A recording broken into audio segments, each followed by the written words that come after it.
Hello everyone, I am Video Reborn. Today I got my latest gadget from Hong Kong. It's the Xperia V.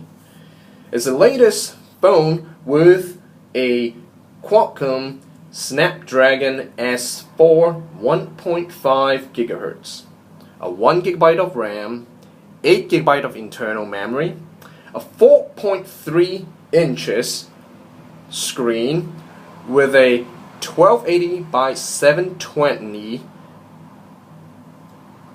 regular LCD.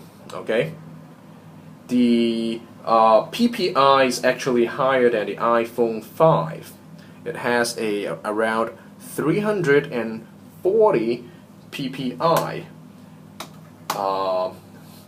Then the cool part is it has a backlight illuminated sensor, 13 megapixel camera, so it can actually capture night view in excellent conditions. Finally, this guy, it's waterproof.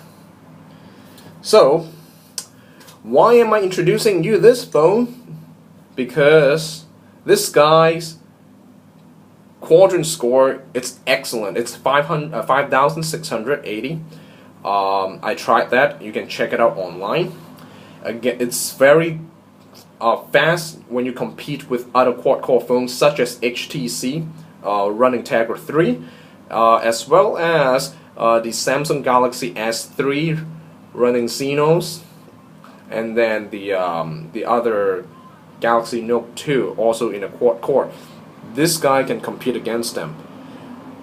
Oh, by the way, this one houses a pentaband LTE, so it works international as well as the AT&T band number 1 and band number 5. Alright? And you can do a Wikipedia search about the LTE compatibilities. That's why this phone is excellent. I would say excellent. It's has a front-facing camera, okay, just like a regular high-end phone. Okay, alright, let's get started and see if this guy really drops to the water and works perfectly. But before I do that, I have to warn you, alright, you have to make sure all these openings, the headphone jack has to be, the cover has to be completely shut.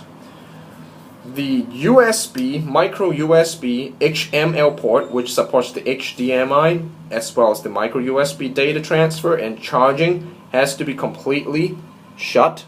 Okay. Alright. Then the back cover has to be completely shut too by following all these arrows.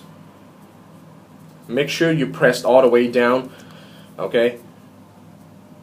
Then we can do a water experiment. Currently, I'm downloading a Batman Dark Knight. It costs 2 gigabytes, alright?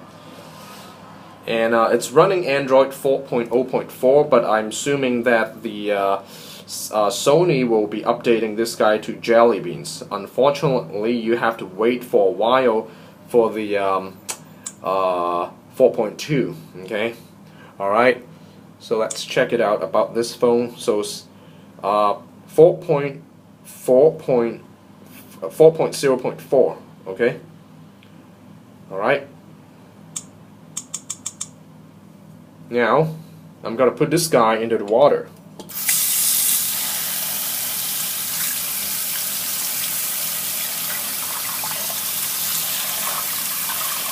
As you can see that the water droplets actually will activate the capacitance screen, so you gotta make sure your phone,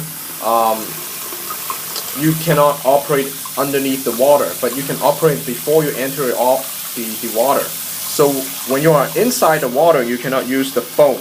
The screen shuts off. Okay, I cannot activate the camera underneath, but if I activate the camera before I submerge into the water, I can take underwater photos perfectly. So let me try that when the water is deep enough.